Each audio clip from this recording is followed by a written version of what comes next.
Zap Crypto. Tous les jours, toute l'actu crypto au même endroit. Et pour me soutenir, abonne-toi et active la cloche pour ne pas manquer le prochain Zap Crypto. Bonsoir la cryptosphère. Comme d'habitude, on commence avec le Fear and Greed Index, actuellement à 34. Dans la peur, le Social Index toujours bloqué à fond sur Up et le Market Order Flow actuellement dans le neutral. Je vous souhaite une excellente vidéo. C'était Zap Crypto. On peut maintenant parler de ces données. Il s'agit du graphe que je vous ai montré il y a une semaine environ. On y voyait un peu comment les choses sont en train de s'aligner vers ce moment présent. C'est le graphique du Bitcoin contre le Nasdaq et généralement en partant du précédent all-time high, eh bien ça nous demande au total 476 jours avant qu'on puisse recommencer à monter.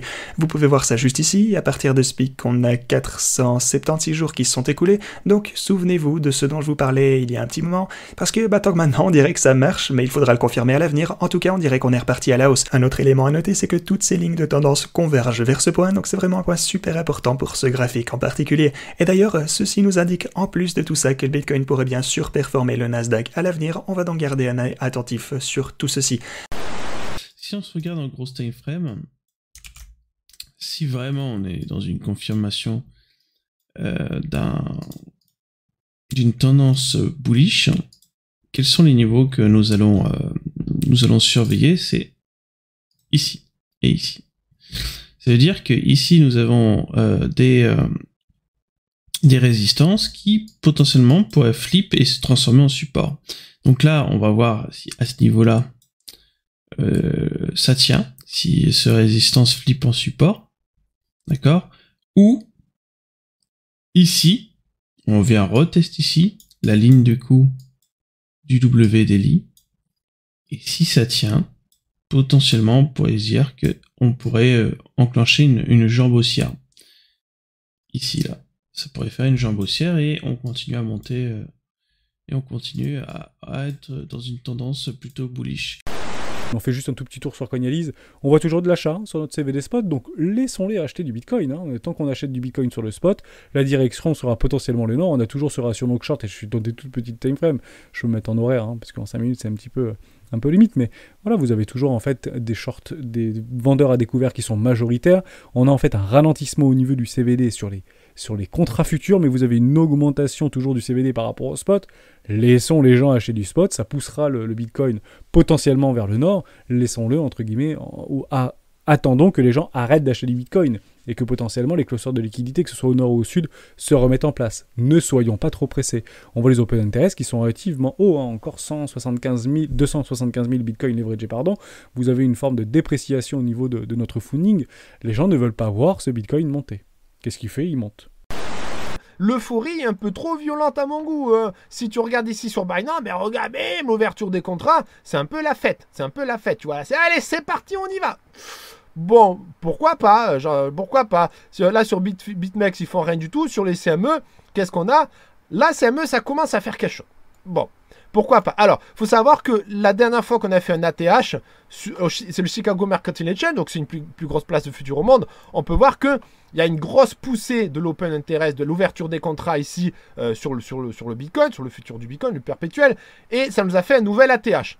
Donc là, à voir, sachant qu'ici, lorsqu'on était là, je me souviens, cette grosse poussée qu'on avait là, je disais la même chose plusieurs jours, je dis attention, il y a deux solutions.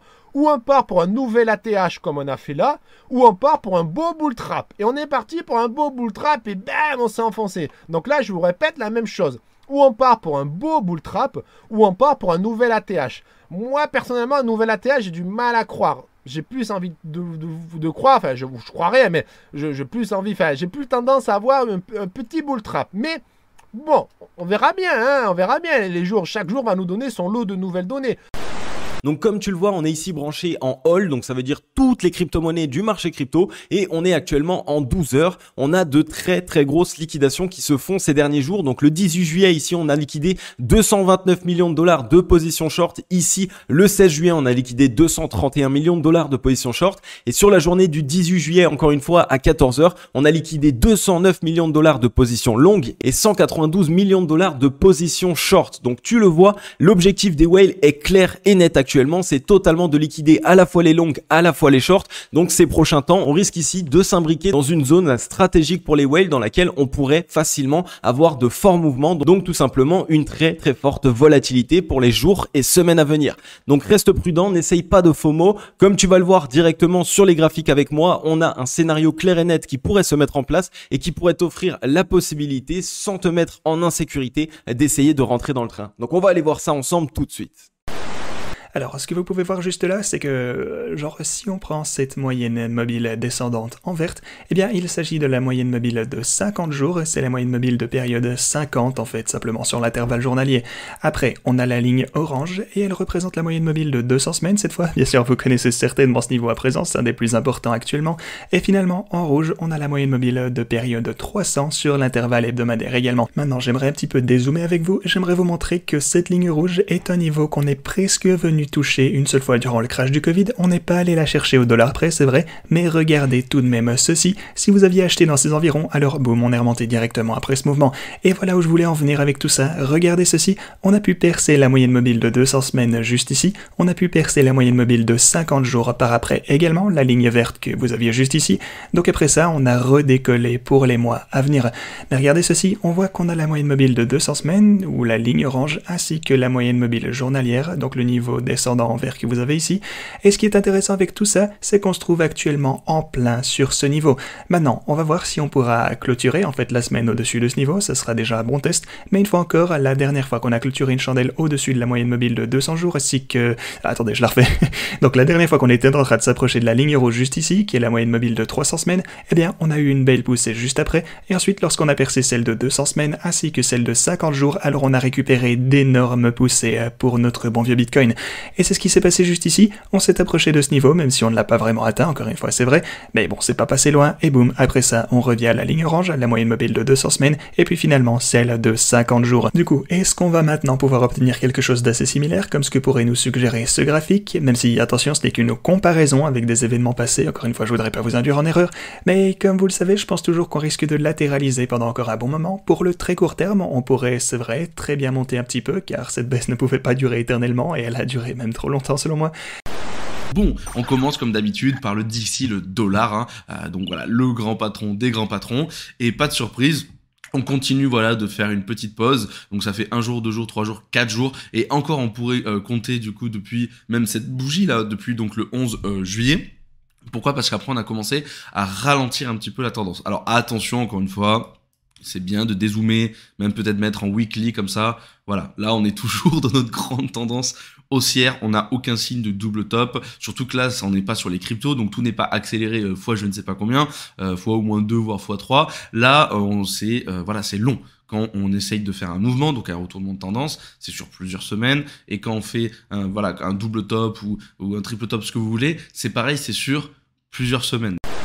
Enfin, tout ça pour dire qu'aujourd'hui, eh bien, on se concentre sur pas mal de choses. Tout d'abord, on a appris que le pipeline Nord Stream 1 avait redémarré à petite vitesse, mais a redémarré.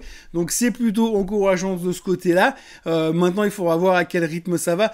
Hier, on a vu qu'il y a pas mal de politiciens, dont le magique Olivier Véran. Faut absolument aller voir la vidéo parce qu'il a fait une vidéo sur comment il fallait faire des économies pour essayer d'aider le gouvernement et d'aider la France à ne pas trop perdre d'énergie cet été. C'est absolument mythique.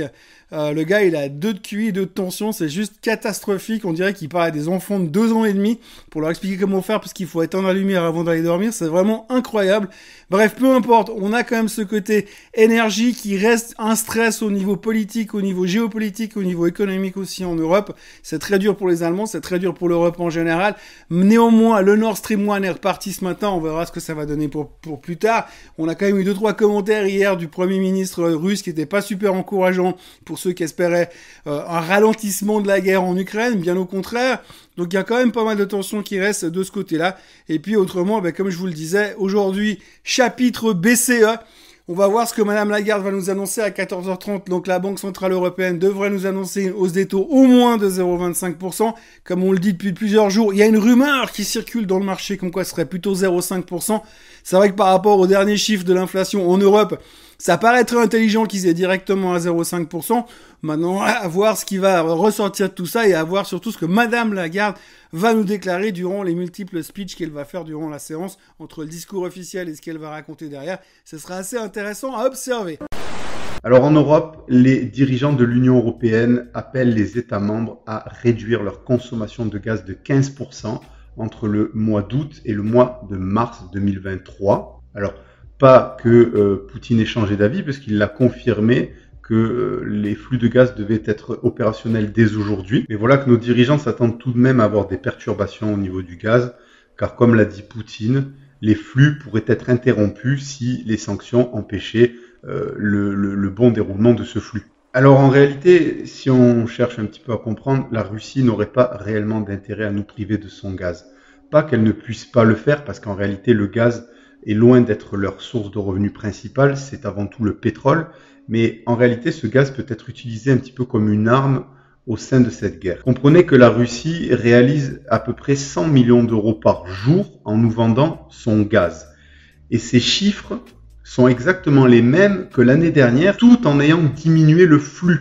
Alors pourquoi les chiffres restent tout le temps élevés? Eh bien tout simplement parce qu'en diminuant le flux, on réduit l'offre qu'on a sur le marché et ça fait mécaniquement monter le prix. Donc Poutine a bien compris qu'il pouvait affaiblir l'économie européenne. Car je vous le rappelle, ce manque d'énergie contribue fortement à notre inflation et du coup, mécaniquement à la dépréciation de notre euro, tout en continuant à gagner de l'argent et cerise sur le gâteau, en semant le trouble au sein même de l'OTAN qui se tire dans les pattes pour stocker du gaz. Il est un véritable stratège et je pense que l'Europe a encore du fil à retordre. On va passer du coup à une news qui est un peu liée à cette affaire Terra Luna. On a nos voisins anglais qui ont draft un projet de loi financier qui va à contre-pied. Bon, alors je vais pas dire totalement à contre-pied parce qu'il faudrait voir dans le détail qu'il y a dedans, mais il ne va pas dans le sens de ce qui se passe en Europe. Le projet de loi financier met en son sein la régulation des stablecoins. Et ils prennent ce qui s'est passé sur le stablecoin USD pour pouvoir le mettre en avant et le justifier. Alors, ont-ils raison? Oui, non, ça on ne sait pas, mais ce qui est bien, c'est qu'ils protègent leurs concitoyens. Quand on regarde dans le détail, on peut voir qu'ils ont compris qu'il y avait une forte opportunité dans le domaine blockchain et crypto-monnaie, et qu'ils n'ont absolument pas envie d'être la dernière roue du carrosse. Ils veulent profiter justement, et c'est pour ça que je dis qu'ils sont à contre-pied de l'Europe. Les Européens, avec leur projet de loi MiCA, ils sont en train d'essayer de mettre des barrières pour empêcher la prolifération de cet écosystème. Mais le problème, c'est qu'en Europe, on ne va rien empêcher. L'écosystème va continuer à se développer dans le monde entier. On a encore plusieurs nations et plusieurs continents qui sont en train de réguler de façon plus souple tout cet écosystème pour justement pouvoir en profiter. En Europe, on va juste être, malheureusement, je vais le répéter, la dernière roue du carrosse. Les entreprises vont être tellement bloquées, ne vont tellement pas pouvoir justement répondre aux besoins de nous Européens, qu'elles vont soit se délocaliser, soit même se désintéresser de nous. Et qu'est-ce qui va en partir? C'est nous en tant qu'Européens, nous en tant que citoyens, et nous en tant qu'investisseurs. Et je l'avais dit dans une précédente vidéo, mais c'est à se demander si justement c'est pas les États-Unis ou justement les pays hors Europe qui sont en train de faire un lobbying massif auprès de nos députés européens pour essayer de plomber l'Europe pour qu'on ne puisse pas en profiter et que eux puissent avancer beaucoup plus rapidement. On le voit avec déjà le stablecoin USDT, USDC, Circle qui lance son Euroc, donc le stablecoin adossé à l'euro. La BCE discute justement d'un euro numérique, mais le temps qu'il arrive en 2026, ça sera déjà trop tard. On sera déjà bien en arrière et on ne pourra absolument pas concurrencer ce qui existera déjà. Bon voilà, il ne fait pas bon d'être européen quand on joue avec les crypto-monnaies actuellement. Petite info, il y aura un concours dans la vidéo, donc restez jusqu'au bout. Et on va commencer fort puisque Tesla ici a vendu 75% de ses bitcoins sur un bottom. Voilà, il a acheté le top, il a vendu le bottom, je parle bien d'Elon Musk, et c'est pas du fake, c'est pas du FOMO, il a vraiment vendu 75% des bitcoins de Tesla. On a aussi, et ça c'est un signe important aussi potentiellement de bas de marché, hein, parce que on a donc les mineurs, et ça on l'avait déjà documenté à plusieurs reprises, mais on a les mineurs qui capitulent, qui continuent à capituler, et on voit qu'ils ont en fait ils ont liquidé pour 300 millions de bitcoins. C'est beaucoup, surtout en un coup. Vous voyez, on le voit assez clairement, ils sont vraiment liquidés. Alors, vous allez me dire, pourquoi cette vente massive de Bitcoin n'impactent pas le prix, tout simplement parce que ils vendent pas sur les bourses d'échange en fait. Vous savez, les bourses d'échange sur Binance, Kraken, qu'est-ce qu'elles font? Elles ont un livre d'ordre qui permet en fait de mettre en relation les vendeurs et les acheteurs. C'est tout ce qu'ils font.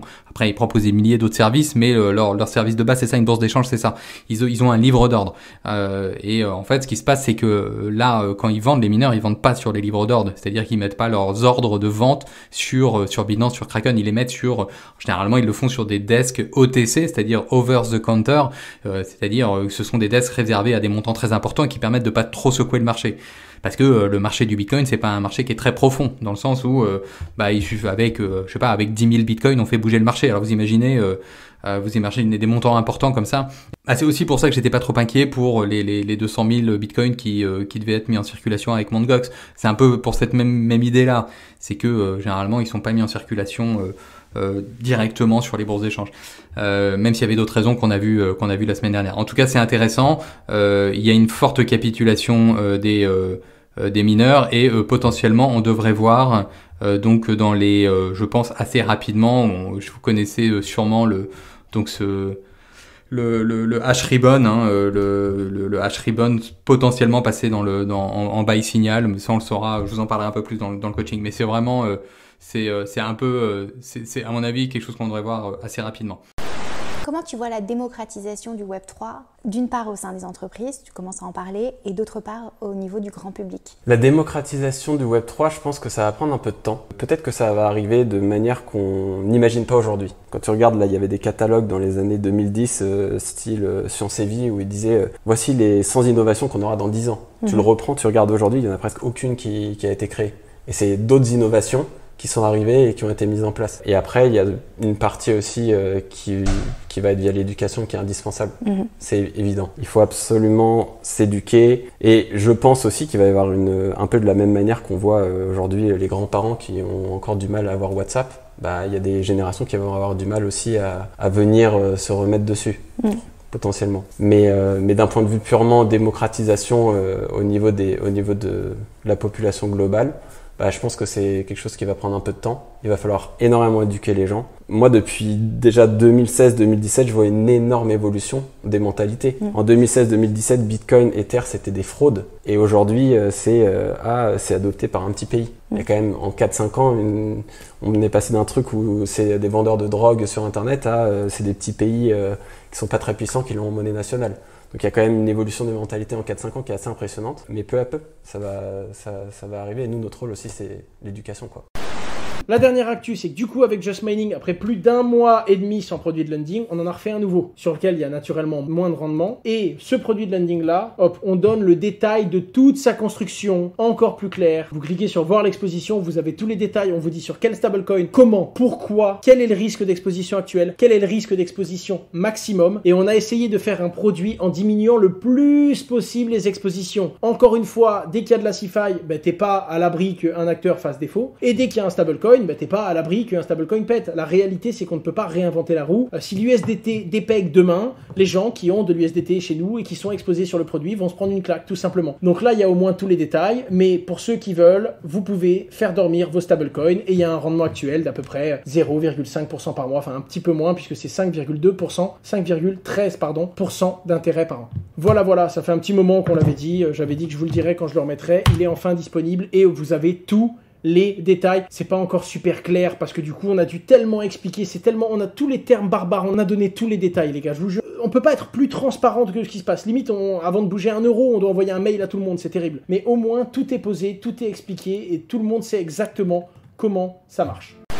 Finex fera don de 1,3 million de dollars de Bitcoin en USDT au Salvador. C'était une news de la semaine dernière, je voulais vous la présenter mais je voulais quand même faire un petit passage parce que on peut leur jeter la pierre à ces échangeurs et à ces requins de CZ, de Binance, de FTX, etc. qui font un petit peu, en tout cas, la pluie et le beau jour aujourd'hui au niveau du marché des cryptoactifs.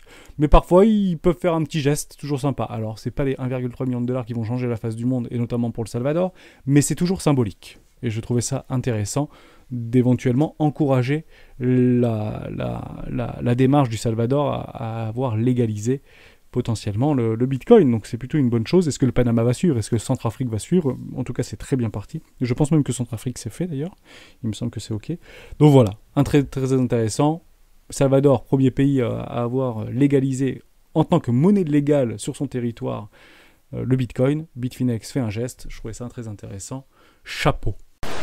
Et le cake, ça fait un moment qu'on n'avait pas parlé PancakeSwap et sa crypto cake. Est-ce que le cake peut retrouver son ATH? Et je vais être honnête avec vous parce que vous êtes beaucoup à me poser la question. Je n'y crois vraiment pas. Et je vais vous montrer deux choses. Le problème du cake, c'est que quand on voit la valeur du token et évidemment la valeur de son market cap, on se rend bien compte évidemment que son market cap monte relativement vite par rapport à la valeur du token, ce qui veut dire que l'inflation a été quand même relativement forte sur ce token. De plus, on voit bien que si le cake a cartonné en mois de mai 2021, c'est tout simplement parce que Pancake avait démocratisé ses swappers beaucoup plus que l'avait fait finalement Uniswap et a été évidemment cloné de partout et donc est devenu une référence des DEX et de la gestion des pools de liquidité. D'ailleurs, sur le réseau de la Binance Smart Chain, soyons clairs, Cake a probablement plus de 95% des pools de liquidité aujourd'hui en gestion. Car PancakeSwap, ce n'est pas juste le swapper, mais c'est également toute une gestion de pools de liquidité en back-end. Cependant, on a bien vu que la Binance Smart Chain a eu beaucoup plus de mal au mois de novembre, et PancakeSwap encore plus, du fait que le nombre de swappers s'est multiplié sur la Binance Smart Chain, mais également que la Binance Smart Chain commençait déjà à être doucement abandonnée pour d'autres blockchains. Évidemment, la plus grosse, au mois de novembre 2021, celle qui avait réussi à dépasser la Binance Smart Chain, était Solana. Et donc le cake a subi déjà la baisse de l'utilisation de la Binance Smart Chain lors de ce deuxième pump en 2021, mais a subi également une concurrence de plus en plus féroce, ce qui fait que le cake, en termes de valeur, a beaucoup moins monté. Et ça, c'est pas bon en général pour une crypto. On voit bien que l'intérêt a sacrément baissé. Mais en plus, quand on commence à regarder le market cap, c'est que le market cap, finalement, il avait quand même plutôt bien monté. Pas au niveau de l'ATH du mois de mai, mais il avait bien monté, sauf que évidemment la valeur a beaucoup moins monté que son market cap, ce qui montre évidemment une très grosse inflation sur le token. Et donc, vu que la Binance Smart Chain, il y a encore moins de projets aujourd'hui qui se concrétisent par rapport au mois de novembre 2021, ça va être extrêmement compliqué pour le cake évidemment de retourner à son ATH. Et pour être honnête, moi personnellement, je n'y crois pas du tout. Il y a de plus en plus de concurrence au niveau des blockchains, il faudrait que la Binance Smart Chain reprenne le lead du marché, ce qui paraît bien compliqué aujourd'hui quand on voit la concurrence telle que Polygon, Phantom, Solana, Avax, etc., etc. Évidemment, en plein bull run, la crypto en bénéficiera, mais aujourd'hui, je ne vois plus le cake aller au-dessus d'un 3$, et encore s'il atteint les 3$, ce serait pour moi déjà exceptionnel. Personne ne vous en parle dans le milieu des NFT, et pourtant c'est une chose que les traders aguerris respectent scrupuleusement, et c'est ce qui leur permet de concrétiser leurs trades sans se faire avoir par leurs émotions. Vous l'avez ? Oui, je vous parle de votre plan. Avoir un plan est une chose essentielle pour ne pas perdre votre argent bêtement.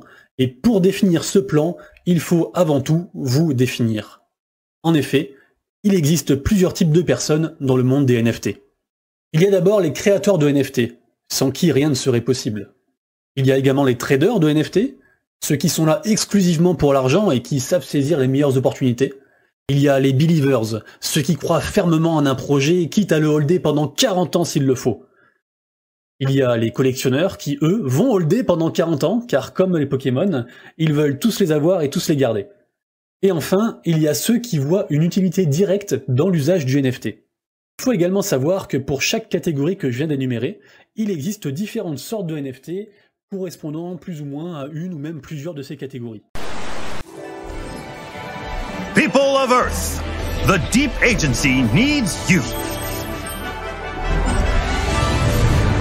Set off for Dolos, mankind's future home planet, occupied by very terrifying and dangerous enemies. As an agent, it will be your responsibility to fight for a brighter future and a safe settlement. First, train in our hyper-realistic VR sessions in the base of operations. Then, venture with other agents on your first assignments. Together, you will accomplish your duty and secure our new home. This can include a bit of fun sometimes.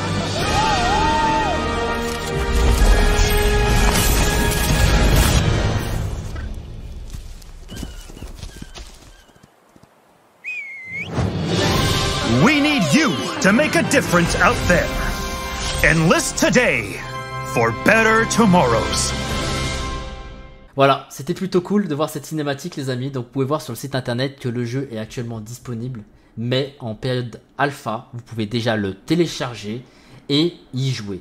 Sachez que vous ne pouvez pas pour le moment avoir de token ni de NFT. Pour les personnes qui se poseraient la question, mais le jeu il est sous quel réseau? Eh ben, il est sur le réseau Polygon les amis. Pour l'histoire du jeu, vous avez pu constater que ça se passe dans le futur. Alors ça a commencé comme ça. En fait, c'était des archéologues, ils étaient sur Mars, ils ont découvert un espèce de portail. Ils ont envoyé des sondes, mais les sondes ne sont jamais revenues. Donc ils ont décidé d'envoyer une expédition pour aller de l'autre côté. Donc l'humanité a mis en place cette expédition. Et en arrivant de l'autre côté, ils sont arrivés sur une nouvelle planète qui s'appelle Dolos. Et en fait, vous êtes les pionniers sur cette planète. En parlant de NFT, tout à l'heure je vous ai parlé de crypto qui consommait de l'énergie, et ben on a d'autres sociétés qui interdisent les projets crypto, et là cette fois c'est les NFT, c'est Minecraft. Minecraft, donc c'est l'un des jeux les plus connus du monde. Ils ont en fait interdit aux serveurs de jeux Minecraft d'utiliser les crypto-monnaies et surtout tout ce qui est NFT en fait. Ils sont plus autour des NFT en disant les NFT on veut plus que ça soit utilisé sur Minecraft, que ça soit dans les serveurs, que ça soit au niveau des NFT qui ont été créés à partir de skins, à partir d'avatars, on va dire, de Minecraft. Tout ça c'est aussi interdit. Ils vont changer les règles. Pour l'instant ils n'ont pas encore communiqué sur ça, mais les règles sont en train d'être changées. Donc attention, tout ce qui est NFT et Minecraft c'est fini. Le problème c'est qu'il y avait des projets qui ont été construits autour de ça, comme NFT Worlds, un projet vraiment, on allait avoir des cartes NFT, des cartes du monde, enfin des espaces de jeu de Minecraft représentés en termes de NFT. C'est un projet qui a très bien marché, et là il devra sûrement changer complètement pour pouvoir continuer à fonctionner. Elrond-mafia.com, bienvenue dans la mafia. Il s'agit d'une collection de 5555 mobsters, des NFT donc, des mafieux gangsters. Le reste du monde nous voit comme des criminels. Nous sommes juste en train de construire le Web 3, un play to earn, un social club dans lequel une communauté pourra se réunir. Chaque personne de cette mafia pourra gagner de l'argent. Ça va être un jeu vidéo évolutif qui sera jouable sur PC. J'ai posé quelques questions à la team, et à l'avenir il est prévu qu'il soit possible aussi d'y accéder via un mobile, via un smartphone. On pourra gagner de l'argent à travers différentes activités, la possibilité de travailler au casino, de jouer au poker. Il y aura aussi du PVP, c'est-à-dire du joueur contre joueur, des batailles armées, en solo, en duel ou en équipe, mafia contre mafia. Il y aura des missions et plein d'autres jeux, et ça c'est ce qui est prévu seulement pour le début. On va voir qu'il devrait y avoir pas mal d'améliorations et des mises à jour mensuelles. Alors déjà, qu'est-ce qu'un Soulbound Token? C'est un NFT. Si vous ne savez pas ce que c'est un NFT, je vous renvoie vers la vidéo qu'est-ce qu'un NFT, hein, c'est vraiment la base, vous serez obligé de passer par là. Mais un NFT avec des caractéristiques particulières. C'est-à-dire que vous ne pouvez pas l'envoyer, vous ne pouvez pas l'échanger, le revendre. Quand il est attribué à votre adresse, il est lié à votre adresse. Il ne peut pas être transmis. De plus, la personne qui vous l'a émise, c'est-à-dire la personne qui vous a donné ce Soulbound Token, peut le révoquer. C'est-à-dire qu'elle peut le récupérer et le retirer de votre adresse, même après vous l'avoir émis. Pour l'instant, ça n'existe pas. C'est-à-dire que Vitalik Buterin, pour la première fois, en a parlé il y a quelques semaines et a annoncé que ce serait développé, si possible, fin 2022. Mais vous connaissez les équipes d'Ether, s'il faut prendre un petit peu plus de temps pour faire ça bien, il y a de grandes chances que ce soit lancé un peu plus tard. Ce qu'il faut comprendre déjà, c'est pourquoi ce nom-là. Soul, c'est une âme. Et l'objectif de ce NFT, c'était d'être plus personnel, c'est-à-dire de lier à une adresse et de venir incrémenter une seule adresse. L'objectif n'est donc pas simplement d'envoyer, je sais pas moi, des images uniques ou des fichiers numériques uniques, mais plutôt des certificats, une preuve d'appartenance à un groupe, pourquoi pas une preuve de compétence, un diplôme, quelque chose qui pourrait donc être attribué à une adresse comme une reconnaissance de compétence ou de capacité et qui pourrait être retiré. Prenons l'exemple tout bête, le permis de conduire, c'est une reconnaissance de compétence, vous pouvez conduire, mais elle peut être révoquée par une seule et unique personne, le gouvernement qui vous l'a donné. Alors, le Soulbound Token, le SBT, peut être émis par son créateur lui-même. Imaginons que quelqu'un écrit un livre, il peut s'émettre un Soulbound Token pour dire qu'il est bel et bien l'écrivain et l'auteur de ce livre. Mais la plupart du temps, ça fera sens quand ce sera émis par une entité. Quand ce sera émis par exemple, pour reprendre l'exemple de mon permis de conduire, par un gouvernement, ou quand ce sera émis, pour l'exemple du diplôme, par une université qui va venir créditer toutes les adresses de ces différents étudiants une fois le diplôme validé.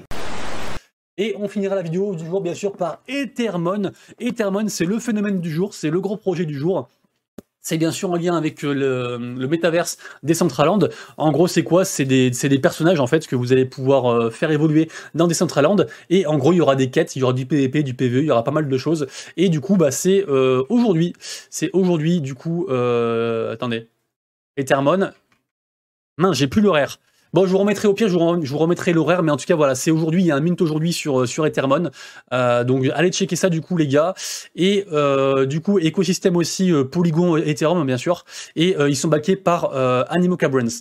Ils sont backés par Animoca Brands, qui est derrière aussi, entre autres, Sandbox, CryptoKitties, etc. Donc, gros projet à minter. Enfin, minter, vous faites ce que vous voulez. Mais en tout cas, c'est un gros projet. Et c'est aujourd'hui, voilà, la supply, c'est 5555. Et voilà, donc moi, je crois fort à ce projet-là. Je vais voir pour en minter un. Et puis, je vous tiendrai au courant, bien sûr. Alors, ce zap t'a plu? Dis-moi en commentaire quelle est l'actu qui t'a le plus intéressé. Et si tu as manqué les actus d'hier, retrouve juste ici le Zap Crypto de la veille.